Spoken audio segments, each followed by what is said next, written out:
Oh, can you hear me? Hey, Tony, it's Chris. Can you hear me? Test 1 2, Tony. Test 1 2, Tony. It's Chris. Can you hear me? Yep, I hear you. Awesome. All right. Beautiful. Can you hear me? I can hear you. All right. We've got the YouTube live stream going. Just a heads up. Great. All right. Beautiful. We're about a minute 20 away. Yes, sir.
All right, you hear the music. It's 9 o'clock on this Monday night. That means it's time for the Live Zone Primetime. I am producer Chris, but I am not alone. Don't you worry, ladies and gentlemen.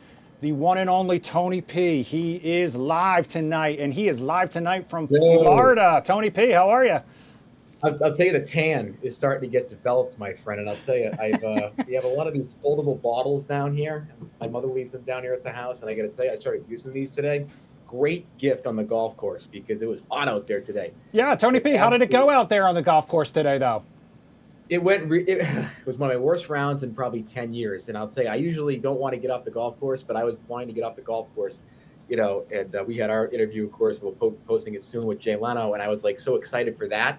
Maybe that distracted me from the golf games. I'm going to blame Jay on this one. But I got to tell you, though, that was the one day in golf that I wanted to get off the golf course to go do my actual job.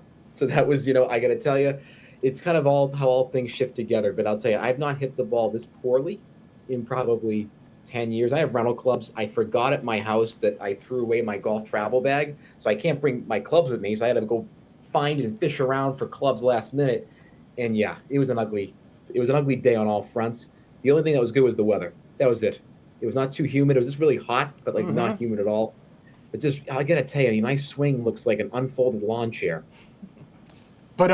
Sorry, I don't have the rim shot for you ready, though, Tony P. The funny thing, though, is, Tony P., that you flew all the way to Florida for a little bit of warm weather when we had some of the best weather we have seen in all of 2026 right here in the DMV today. So, of course, we needed to bring in... January. I know. Trust me, Tony, I know. I think a lot of people feel that way. But of course, we had to bring in Fox 5 meteorologist Gwen Talbert now to talk to us not only about how warm it was today. Listen, Tony P., it was so warm today, people forgot that we lost an hour of sleep over the weekend. But tomorrow could be even better. Yeah. Tomorrow could be even better, Tony P. So if you want to jump on a plane and head back, you're more than welcome to. And guess what? In our weather, you'd probably win the golf game. Well, I'll tell you. Listen, you know what? If there was a pretty solid still in DC, so maybe I would have got some better bounces as opposed to going in the water. I mean, that thing, the way I played it would have been on Pluto. I wouldn't have played well. So, no climate or culture is going to change that awful swing that I have to deal with now. Tony P., there's always tomorrow. Always tomorrow. Yes. All right, we'll check back in with you down in Florida in just a second. But, Gwen, I want to start with you because today was, they don't come better when it comes to a Monday. Spectacular. And people need to understand we are still officially in winter. So this is a tease from Mother Nature. We've got a warm-up, and we'll talk about that because these temperatures are on the rise and going to continue to rise, but very briefly. And then we're going to get a reality check. And then a reality check. Okay, there's always the reality check. Exactly. So let's punch up those maps. There we go. These are what we got today for a daytime high. We had 76 in DC, 76 at Dallas, and 75 at Baltimore, and the average high is 54. So it kind of shows you how we kind of left that in the dust, and we're going to do, even better when it comes to tomorrow. Here's the planner for tomorrow. Talk about sunshine. Tony P, if you look at these on here, if I was in Vegas, I'd be winning like crazy. I got 4 suns right in a row there. Not bad. Winning weather. And we're headed. We're all straight flush. There you go. And then we're headed to the 80s tomorrow for daytime high. So we're also looking at record-breaking weather. I mean, we could break records with these temperatures as we get into tomorrow. So here's what you can expect. Our neighborhood weather. Look at Manassas and Fredericksburg, 84 degrees, 85 in Culpeper. It's just a little bit of Florida in the DMV. With the sunshine, really dry conditions, not too much to turn your nose up at. Now, changes, of course. Chris knows me well enough to know I always call weather the weather buffet. And there's always changes and something for everyone. Well, come Wednesday, we're still going to be warm, but we've got some thunderstorms that are going to kick in. That'll be in the afternoon hours right through into Thursday. And the significance of this is that there's a cold front coming with it. So while we're going to be in the 80s tomorrow and Wednesday, once that front comes through, we're going back to our reality check, and those temperatures are going right back again to the 50s. But we're going to challenge these records. I mean, look at these numbers. I mean, we can't complain. It is a little bit of a tease. Mother Nature is only kind of saying, wait till you get a load of this, right? And there we go, back down to the 50s by the time we get to Friday. So come home tomorrow and then go back on Friday, Tony. How about that? I got to tell you, at least my investment is not totally wasted because I'll have 2 days of that beautiful sunshine. I can take the tease. I can for a couple of days because you know what? The palm trees, we don't have those in D.C. Oh, and there's still, I said in the Capitol, there's still some snowcrete that's there. So technically, all right. So you're winning is what you're saying, Tony P. No one's paying attention to that little bit of snow with what we had today and tomorrow. it's kind of like when you're wrong about something and you try to find itty bitty little things to hang on to. Right. That's exactly what I'm doing. Okay. I'm coping on live TV. This is what I do. I understand, Tony P. But you will keep working on that tan. None of us are going to have tans compared to you. That's right. So that's where you have us be. Gwen, thanks so much for joining us and spending some time with us here tonight. Tony P., I want to take you live now to Joint Base Andrews because President Trump arriving from Florida, where he spent the weekend and the first half of today as well. He did, and what's really interesting, again, he's not going to change in terms of his weather. He doesn't need a coat, nothing. He's going to walk right off Marine One and feel like he's still in Florida. And then big major development, of course, was the announcement of the Shield of Defense for Northern Hemisphere. That was done over the weekend. Kristi Noem, former Secretary of Homeland Security, is now in that role as the administrator. It's a State Department adjacent position that was announced, of course, at Doral in Miami. Usually he is in Mar-a-Lago, Palm Beach County. But because of these announcements, he decided to bring them to Doral, his Miami golf course, also today. And we'll talk about this more in my rundown.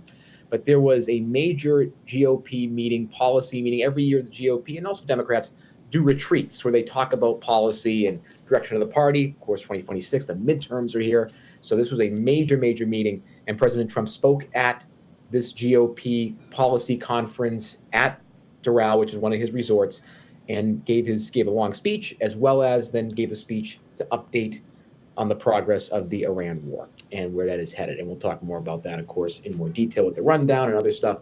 But it was a major day for the president, a major weekend down at Doral. Yeah, Tony P. Actually, in the meantime, I am going to switch gears a little bit, speaking of Iran, because right now we have, I believe this is video from Dover, Delaware. I believe this is video. I do not believe this is live, but this was the latest Dignified transfer that occurred, I believe, just moments ago. Vice President J.D. Vance there.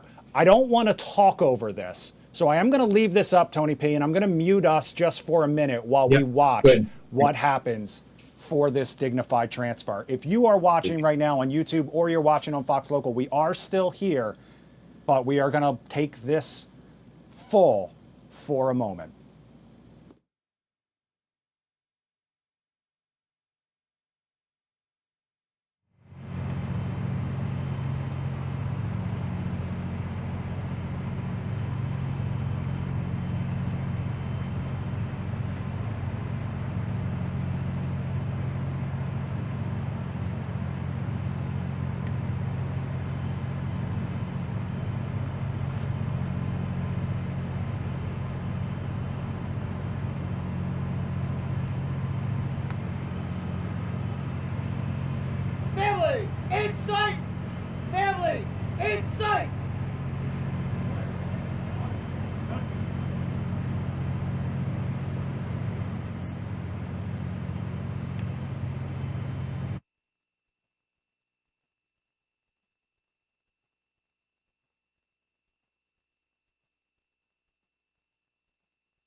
All right, you've been watching the Live Zone Primetime.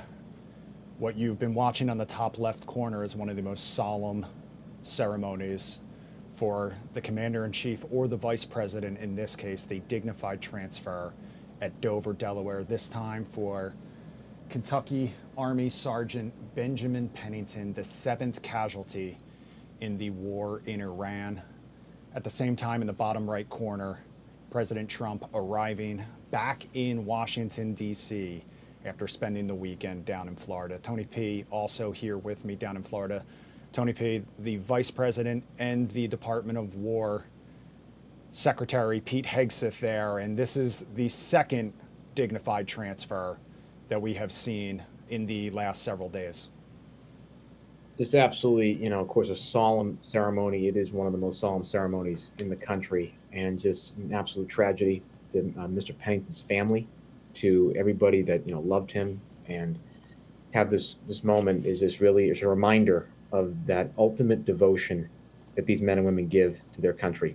And looking at he was killed in Saudi Arabia, the Prince Sultan Air Base on March 1, and just thinking about the sacrifice and just and I say it a lot, but I think about the true 1%, and these are the 1% that voluntarily go and serve. When they when this could happen, they go and serve and protect us. And just to see this this moment, I think it's a reminder to so many people of that sacrifice. And I think when we make decisions to go to war, anything like that, I think we have to remember this, that these are human beings that we're putting in harm's way. And so just true bravery to Mr. Pennington's family. We send all our thoughts and prayers to them and love, and we should surround them and all the heroic 7 that have died. Just to send all our love to them and their families, and may their memories be a blessing, and their courage live on forever. This is so important in moments like this, and it's a very solemn but a beautiful ceremony, and looking like what that that moment is. Yeah, and it's Tony just, P., we heard from President Trump. He made his first solo appearance today talking about Operation Epic Fury. We're going to talk about that coming up in just a little bit in your rundown. In the meantime, we are going to take a quick break. We're going to leave you with this live picture from Joint Base Andrews, where President Trump has arrived, returning to Washington, D.C., after giving an update on the war in Iran. When we come back, though, we are going to bring things back home and talk about the latest debate over redistricting right here in Montgomery County, Maryland. You're watching the Live Zone Primetime. We'll be back in 2 minutes.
All right, welcome back to the Live Zone Prime Time. If you've been with us, you have been watching President Trump returning to Joint Base Andrews to Washington, D.C. after his weekend in Florida.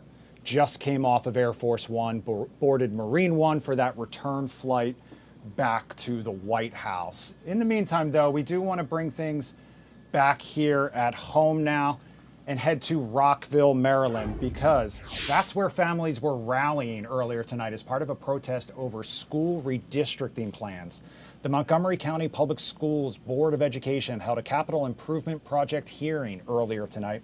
Protesters packed the meeting, urging the board to reject the superintendent's recommendation to close Wooten High School over deteriorating conditions. Magruder High School families want the new Crown High School to act as a holding school that can be used while Wooten and Magruder undergo renovations. And those renovations are one of the main points that a lot of these families are urging the Board of Education to focus on. So for more on the meeting, Magruder High School PTSA President Kim Glassman and Cluster Coordinator Dan Silva and some parents join us now live. Thank you everyone for joining us tonight. Thank you very much for having us. Thanks for having us. So, Kim, I want to start with you. Can you talk to us a little bit more about Magruder's requests specifically?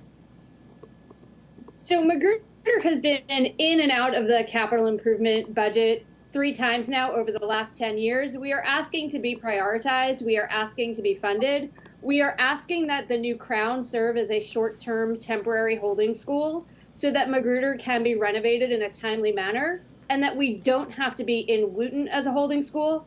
As we know, the proposal to relocate Wooten is because of its poor conditions.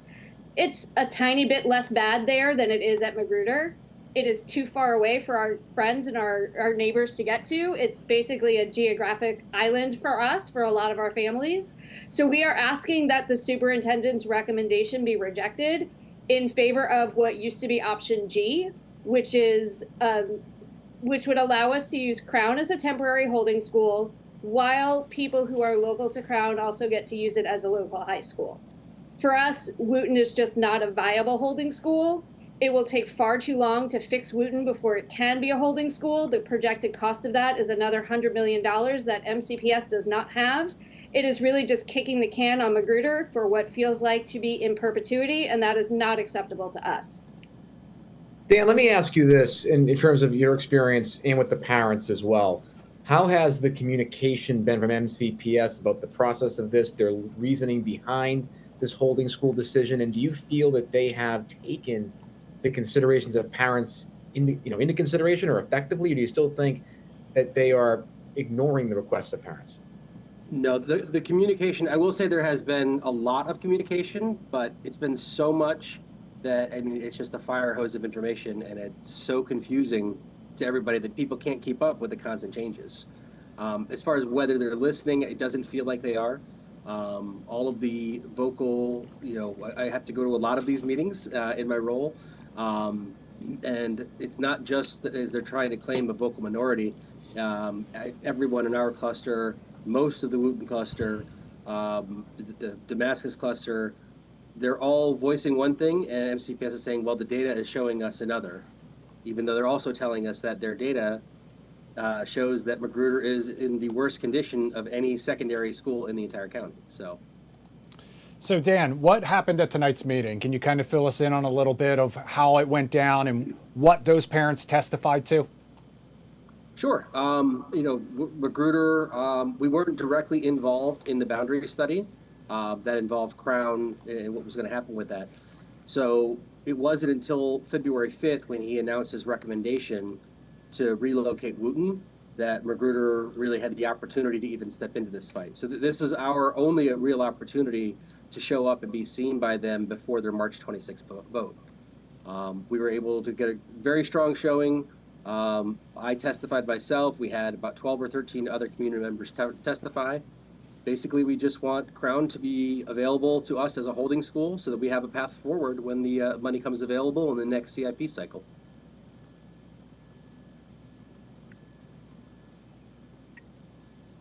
Students, what are some of the items at play that, let's say, parents who may not understand the whole issue completely, what are some of the issues that could be at play, based, beyond school conditions? Is it class sizes? Is it opportunities to get access to teachers or recruiting of teachers, things of that nature? Are those things also on the line, or are there other impacts that could happen based on what the decision is with Crown and how MCPS decides to have these students move?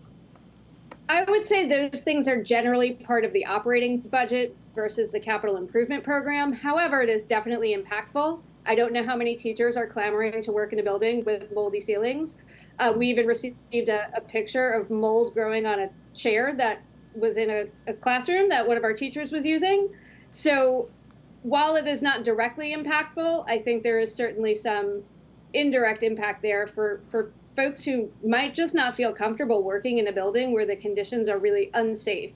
What we learned from the Facilities Condition Index is that Magruder's building, with the worst FCI of all high schools, is rapidly declining and rapidly deteriorating and expecting to go downhill even faster in the next 5 to 10 years. So that certainly has an impact on who might be willing to work there.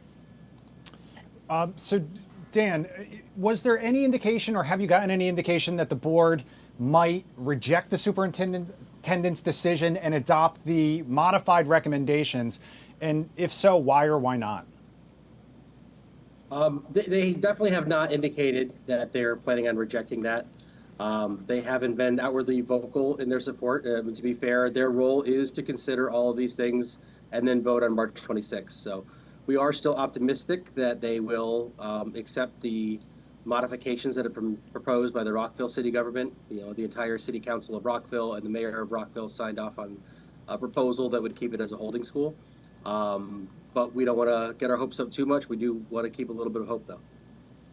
Dan, was there any conversation tonight at the meeting about, if the plan is accepted and there is, there's students will have to deal with mold and really horrible conditions, is there any remediation that they mentioned on a short-term basis to make sure it's habitable for students? If this, again, if the decline continues, or is it more kind of an all or nothing thing? It's kind of an all or nothing thing. Just Wow. Very, very high level. The FCI, what it is basically evaluating the useful life of your building. And once you get to our point, once you get to that range of a 0.60 to a 0.65, the generally accepted building standards are that it's no longer fiscally responsible to continue investing in that building. So basically, we're in that purgatory where they're saying your building is past the point where it's worth investing in, it needs to be replaced. But they're also saying we don't have any money to replace it, so just hang on, work, wait longer, and maybe someday we can come up with a plan. Work with mold is basically what they're saying. Like, Essentially, yeah. and like, there's no remediation. No, like, hey, we'll make some adjustments to get the mold out of there. They have promised efforts to step up, maintenance efforts. If there are, one of the reasons we have mold is because our roof is due to be replaced, and we've had frequent water intrusions from the roof. When that gets into the acoustic tile ceilings, those grow mold easily. So yes, they will replace those ceiling tiles. Yes, they will do some minor remediation, but it's still in the air. It's still in the HVAC systems. We still have a lot of complaints of people complaining about, mold allergies and reacting to this, the air quality that's just so ingrained in the systems that you can't get it out without extensive remediation. Yeah, exactly. And Kim, we heard Dan mention that March 26th vote. In the meantime, what happens and what are the next steps for you? You mentioned this was really your first shot at kind of speaking up. I would say we've been emailing our thoughts to the Board of Education and Superintendent Taylor for a little bit now. Our community came out in force this evening, so hopefully that sent a message. There is another CIP hearing tomorrow night for the clusters that were not addressed in tonight's hearing, so they will continue to hear more.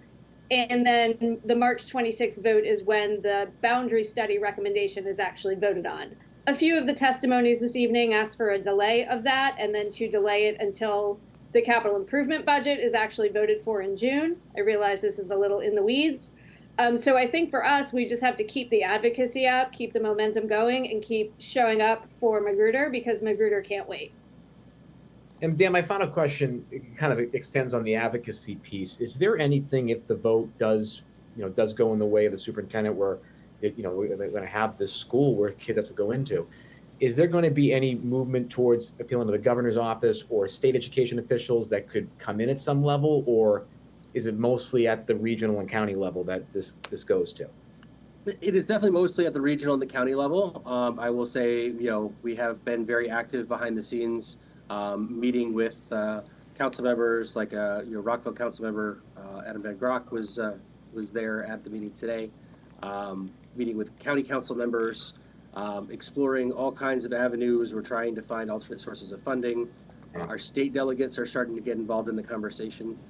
Again, we were kind of late to the party on this one because we weren't included in the initial study, but we've been very active in trying to explore every avenue possible for our cluster and for our students. All right, Kim, and finally, if there's anyone out there watching, if there are any other parents that want to get involved, where can they go for more information, and how can they get in touch with you guys? They can find us at the Magruder PTSA. A lot of our elementary and middle school PTSAs are also involved. So whatever school your child goes to, start with their PTSA, and we are happy to have you on board for our advocacy efforts. We are a cluster of 9 schools. We are small but mighty, and the more the merrier. All right, Magruder High School PTSA President Kim Glassman and Cluster Coordinator Dan Silva, thank you guys so much for joining us tonight, and for all the parents who stuck around to make their voices heard as well. All right, Tony P., we're going to take another quick break. We're going to leave you with a live picture from National Harbor. You can see the Capitol wheel all lit up for America 250. Coming up next, we're going to talk about what Tony P's had an eye on. But then a little later, we're going to talk about the Freedom 250 Grand Prix, because we got our first look at not only the course, but the cars as well for that IndyCar race coming to the National Mall later this summer. We'll take a quick break. We'll be right back.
All right, welcome back to the Live Zone Prime Time on this Monday night. Tony P., it's ended up being a much busier night than I initially anticipated, but it was also another busy day as well.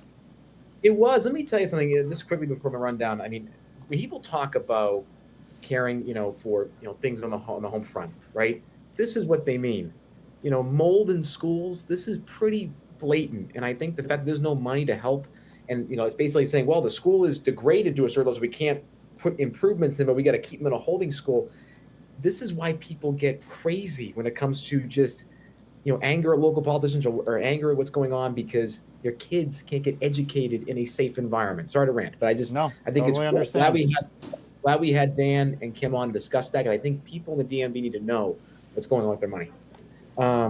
So Now down to what's Tony P watching here in South Florida. It's not a lot of South Florida news. We're going to start in D.C. as President Donald Trump said the war with Iran is very complete, unquote, and claimed Tehran's military had been largely dismantled after a week of U.S. and Israeli strikes. In a phone interview, Trump said Iran has now no navy and no communications, and its air force and missile capacity has been badly degraded. He also said he was considering a U.S. move to take control of the Strait of Hormuz if Iran tried to disrupt shipping through the waterway, which normally carries about 20% of the world's oil supply. On Capitol Hill, Trump escalated pressure in Florida on Capitol Hill participants about Congress's power over elections, saying he would not sign any of the legislation until the Senate passes the Save America Act. The Republican-backed bill would require documentary proof of citizenship to register for federal elections, and critics say it could also sharply restrict mail-in voting and other registration pathways. Trump framed the legislation as a top priority ahead of the midterms, while Senate leaders signaled they were not planning Senate rule changes to force the legislation through. House politics also shifted today after California Congressman Kevin Kiley announced he is leaving the Republican Party and registering as an independent. Kiley said partisan gerrymandering has pushed politics too far towards party warfare, and that switching to no party preference was his response. He is still expected to caucus with Republicans, but the move narrows the GOP's already tight edge in the House and adds another complication to the leadership voting count as more legislation comes up in Congress.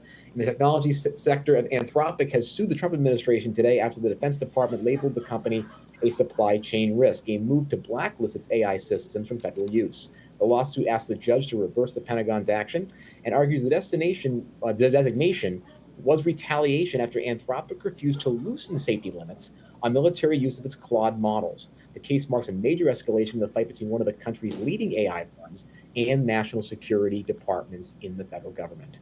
In public health news, the Food and Drug Administration signaled it may be open to some additional flavored e-cigarettes being registered while still rejecting sweeter products seen as more appealing to teenagers.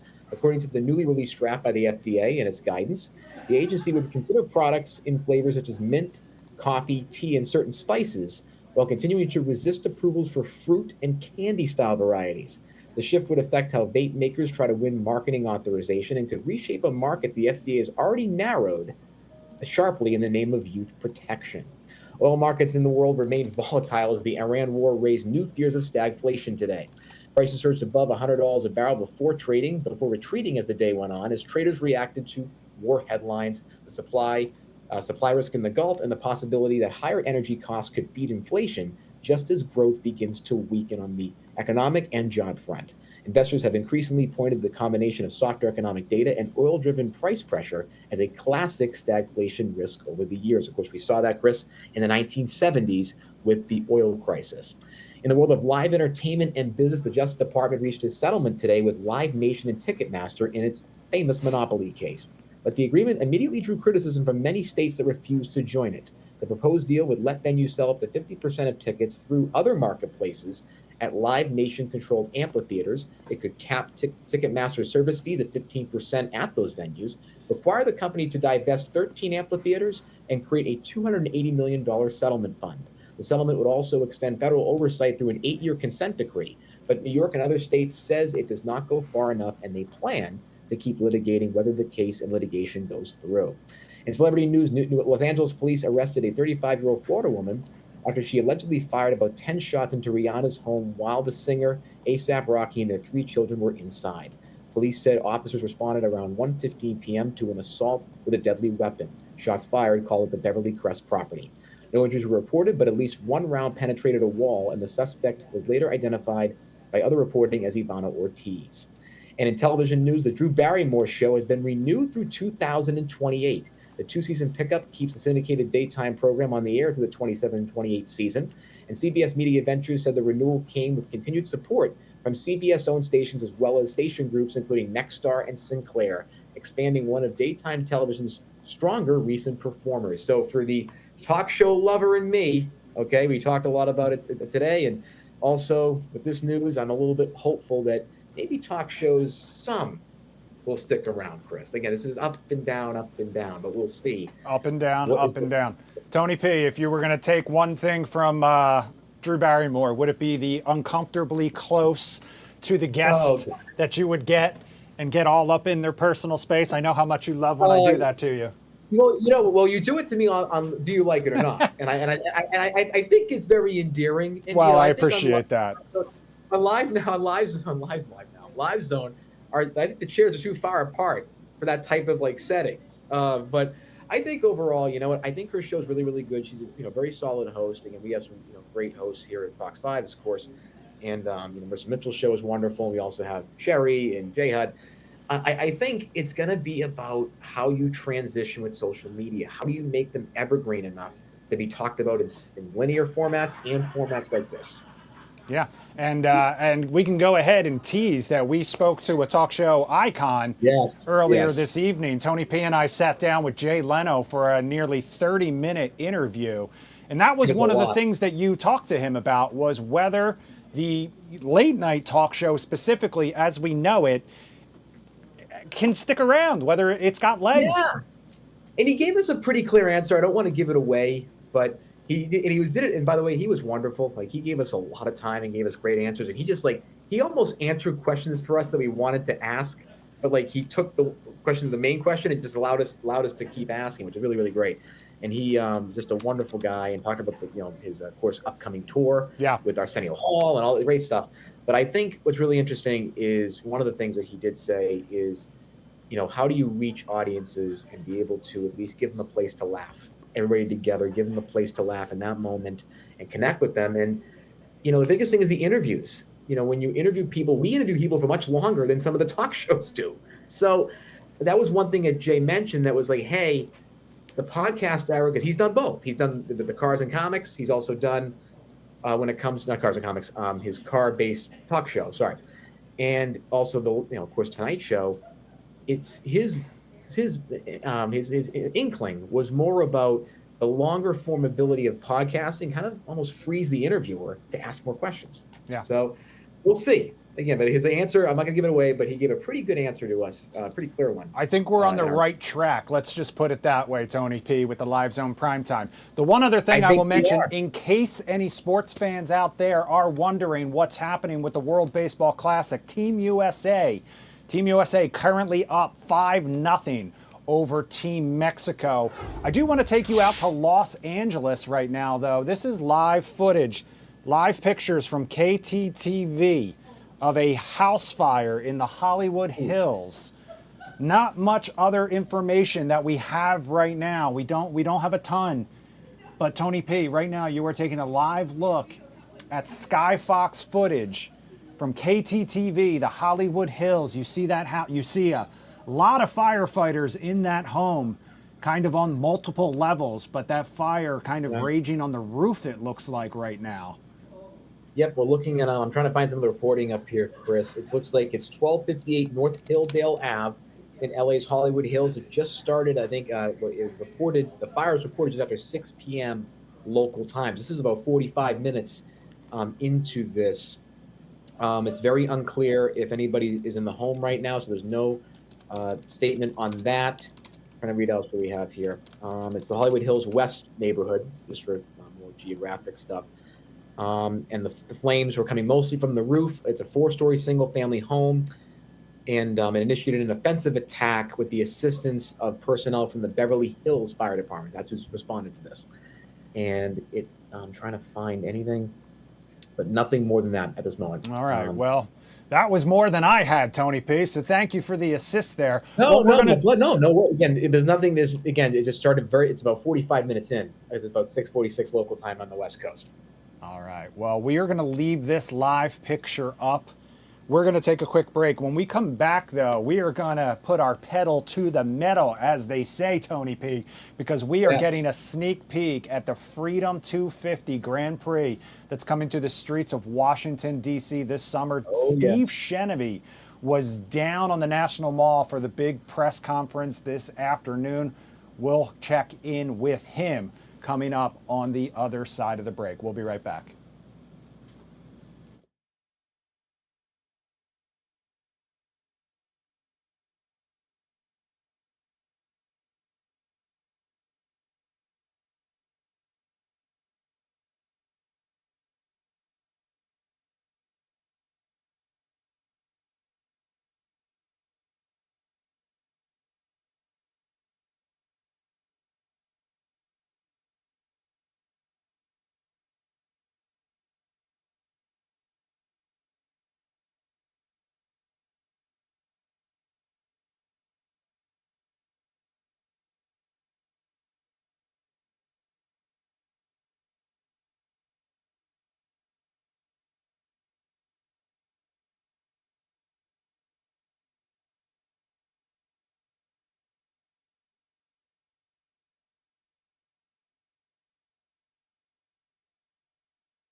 All right, welcome back to the Live Zone Primetime. If you are just joining us, you are taking live look from Skyfox in the Hollywood Hills of Los Angeles. This is from our sister station, KTTV, a 4-story home.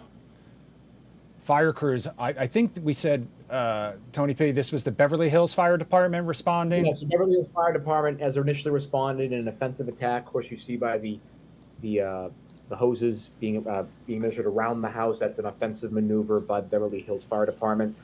LAP, I don't think LA Fire Department is on this. This is Beverly Hills. They may be coming in to assist, depending on how large it is. I'm just looking through some of the news headlines right now, trying to see if I can find. All right. Well, we'll keep an eye on this one, Tony P. But in the meantime, I did want to talk about putting the pedal to the metal, like we teased before we went to break, Tony P. Feeling the need for speed, possibly too, because the Freedom 250, the Freedom 250 is coming to Washington D.C. Tony P., have you ever been to an auto race? I haven't. So I've been to. Well, I've watched NASCAR. But I haven't been to like an IndyCar. Like this I have never been to an IndyCar race either, but I have been to the track, the Indianapolis 500, aka the Brickyard, out in Indianapolis, and they take you out in like a passenger van and take you around the track for a lap, which was an incredible experience. However, IndyCar is now coming to Washington D.C. President Trump will wave the green flag when IndyCar racing comes to the streets of Washington this summer. Earlier today, organizers officially kicked off the Freedom 250 Grand Prix, revealing the race course that will go through the nation's beloved monuments. Fox 5's Steve Shenevy gave us a driver's eye view of the race course. Take a look. We're still about 5 months away from the Freedom 250 Grand Prix here in Washington, D.C., but on August 23rd, this is where President Trump will wave the green flag and 25 Indy cars will rocket right down 3rd Street to Pennsylvania Avenue. We wanted to give you a driver's eye view of the course, obeying D.C. traffic laws, of course, down Pennsylvania Avenue, away from the Capitol, where the cars will reach speeds of about 180 miles an hour. Around 9th Street to 7th Street, past the archives, past the monument, to Independence, back toward the Capitol, a slight jog down Maryland Avenue, and back to the start-finish line on 3rd. The good news is the streets will likely not need to be resurfaced. Apparently, that's part of the thrill of a street course. So what's it feel like to drive these streets really, really fast? Two-time Indy champ Joseph Newgarden knows all about that. It's about trying to make the car work in this environment where it probably shouldn't work. So you've got to build the race car around that, and you've got to try and navigate the bumps, the undulations, and you're doing that in between concrete walls at 180, 200 miles per hour.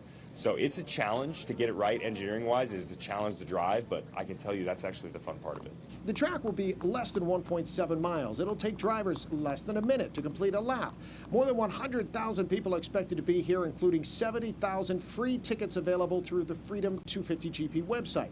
There will be some grandstands, but mostly standing, sitting on blankets. Think fireworks on the mall. More fans can watch for free outside the perimeter if you can find a spot. Some advice for fans who have never watched a race before? Well, you're going to expect a lot of speeds, a lot of excitement. Imagine the sounds, the smell of racing, right, around our city streets, the excitement, the drama of it all, too. There'll be a few accidents happening in these streets, right? It always does on street course racing, but it's exciting, it's a spectacle, and everybody needs to come down August 22nd, 23rd, because remember, it's free. Now that cabinet members and D.C. leaders officially kicked off the event in front of the Capitol, the work and the federal-D.C. partnership shifts into a higher gear to make sure everything is ready by race day. And that includes road closures leading up to the race. They'll start construction in late July, but they'll keep the cross streets open. But then in the week leading up to the race, pretty much everything from 3rd Street to 7th Street will be closed. At the start-finish line, I'm Steve Shenevy, and now back to you. Tony P., how cool is that? So, my house is right on the track. It's Your house literally, is right on the track? So what you're saying is that I need you need to invite me over so that I can watch with like a bird's eye view?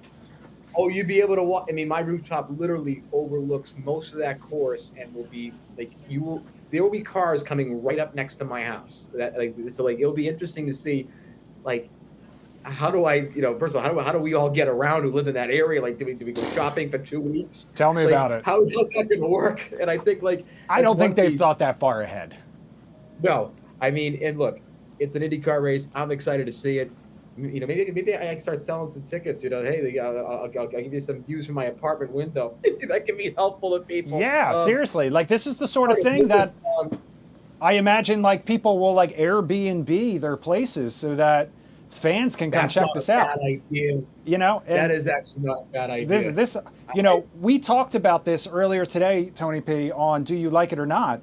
And I was Yeah. shocked by the number of people who did not like the idea of this race coming to Washington, D.C. I think this is one of the coolest things I have ever seen in the nation's capital. I don't know if you remember a couple years ago, they brought like some Formula One cars and they did like a little exhibition like up and down Constitution Avenue or whatever.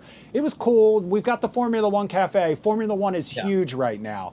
But I'm not just saying this because IndyCar races air on Fox these days, but Fox has done incredible work with IndyCar to up the like just drama and excitement. Not to mention the fact that IndyCar has gotten some of the biggest names who have left Formula One in recent years now driving for them. Right. So, you know, Formula One, Coach, I love Formula One. Their season just kicked off in Australia this past weekend with an overnight race, our time zone. Formula One still wins in my book because it's shorter races. They can't pit for gas. Like, there are all of these elements that kind of go into it. But this is so cool, and I am so excited about this. Oh, it is, and it's a road course. I mean, I think I have my balance. I understand people might be upset about the roads. Like, could the roads get damaged? What would it look like for the timeline? People are going to be, you know, they're working or they're living in the area. As a resident there, I understand that concern, and I have some of those concerns. But it's really, really cool to have a car race there. And also, this is from someone who doesn't really support, for example, the UFC fight being on the White House lawn, because I think it's a different thing when you're on public street. It's different than like having it in front of the White House, which is kind of it's a political thing. It's also like the White House is different than streets. You know what I mean? Like, I think there's a difference here that involves some nuance. And I think with a race like this, it's gonna be really cool to, you know, and it's just to see the whole parts of downtown and all the monuments and the different museums. And I think it will give DC a nice light in terms of the city of DC. It's kind of, you know, President Trump will be waving the flag, but I think it's different than what's happening with UFC. It's a little different, I think. Yeah, and speaking of President Trump, right now we're taking a live look at the White House South Lawn, where you can see Marine One has now arrived. We had President Trump arriving at Joint Base Andrews a little earlier this evening, and now you can see Marine One on the South Lawn with the Washington Monument in the background, Tony P. We've had a lot of live little looks tonight. Yeah, I mean, and again, looking at, you know, again, it's been a pretty busy Monday overall. And I think, you know, what's really interesting is that this is a big time for the president. You know, looking at the decision about Iran, is it almost over? Is it not? Could this be pushed forward for many months ahead? We just, of course, you know, had the solemn ceremony, the dignified transfer. And it just, I think when you watch moments like that, and I'm glad we had that footage. It was a little bit delayed, but we had that footage. But I think it was good for people to see that and understand that this is real. Tony P, let me ask you a question. Are you surprised at all that the president didn't fly directly to Dover instead and attend that? Was it a timing issue? We did see him over the weekend attend. We did. I mean, that could be a timing issue or a logistics issue, but I think every president should go for every dignified transfer, especially in a wartime like this. These men and women give their lives, and it's a very solemn moment and a very important moment for families. Yeah, and for the country Sandra itself. Tripp. I would say that. Sandra Tripp in our comment section on YouTube says, "My thoughts and prayers to the families of the fallen soldiers. Some give a little, some give much, and some give all." Yep, and just, you know, just like, again, just the ultimate sacrifice, and may God bless them, every one of them. No question. You see the president disembarking Marine One right now. Tony P, we're down to our final 40 seconds of the show. Thank you so much for joining us down in Florida. Good luck with your game tomorrow. If you're hitting the links, I'm sending good vibes. I know today was a little bit of a struggle. It was, but Chris, thank you for giving me one of the greatest memories I've had this farm broadcasting career. So thank you for doing that. Yeah, so Jay's going to be in West Virginia a little later this month. We'll have our interview with him coming up probably next week. We'll keep you posted on our air date, but we might drop some sneak peeks here and there in the meantime. All right, thank you to everyone who joined us, whether you're watching on Fox Local or Fox 5 DC's YouTube page. Fox 5 News at 10 coming up next. Have a great night.